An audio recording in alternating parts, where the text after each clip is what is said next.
ito guys, natanggal na natin yung leaking hose. So naalis na natin.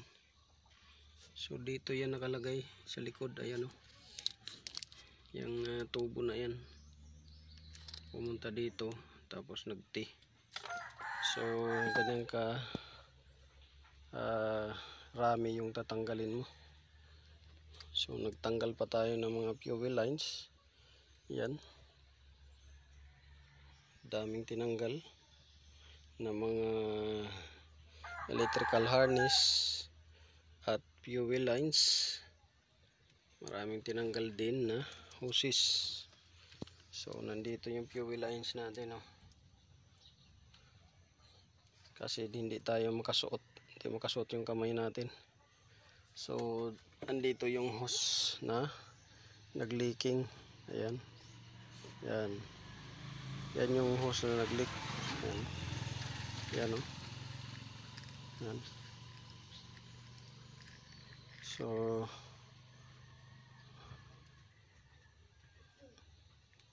papalitan natin to, kaso wala tayong makuha dito na ganito.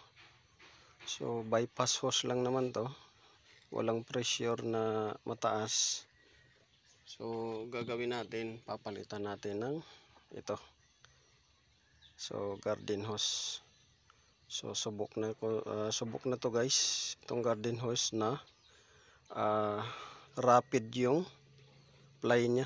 Ito yung maraming ply, rapid ply. Yan, matibay yan. So garden hose ang ilalagay natin, dahil wala tayong makuha na ganito dito. Sa online mayroon pero matagal pa.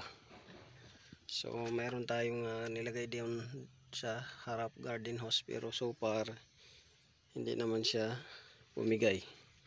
Basta rapid ply lang, kagaya nito, yung dikit-dikit yung ply nya. So yun, kakabit na natin. So ayan guys, naikabit na natin yung hose. So yan, yung hose na yan, garden hose lang yan, pero matibay yan basta rapid ply, ply yung ilalagay nyo, yung dikit-dikit na ply. Hindi basta-basta yan bibigay, at kailangan makapal yung ilalagay nyo. So tested ko na yan, wala pa namang bumalik sa atin, nagamit natin yan. Ayan, garden hose, basta rapid ply yung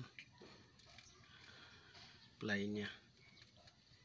So nakikabit na natin hanggang dito sa likod. Ayan. So masikip. So kakabitan natin lahat, babalikin natin dahil magbe-bleeding pa tayo gawa ng tinanggal natin yung mga fuel lines.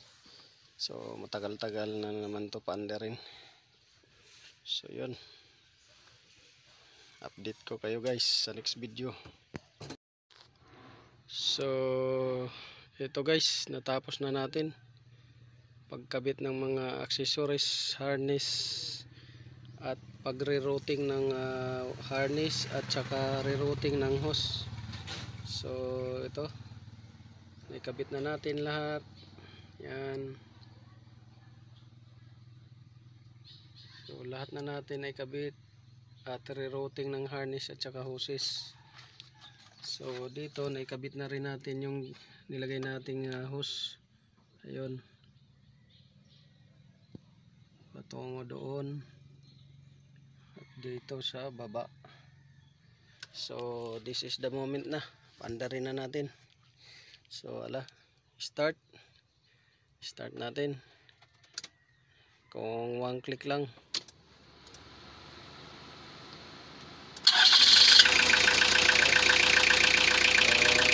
Okay, mandar na guys, mandar na.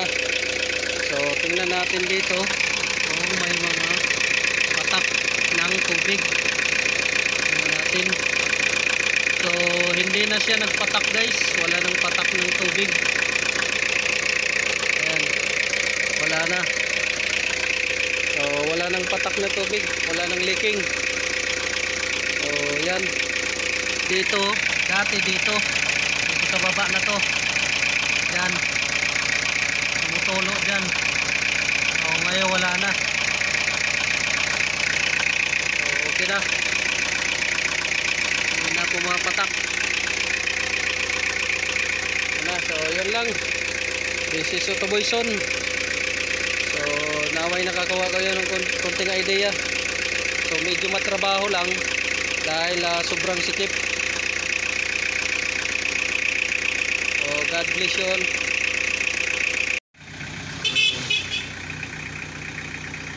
Tapos na. Tapos na, ma'am. Under na lang. Tapos na yung leaking dito sa crankshaft pulley.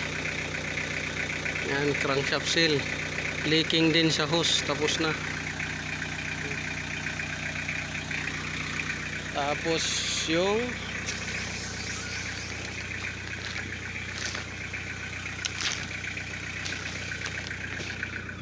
brake light. Ito. Tapos na rin. Brake light.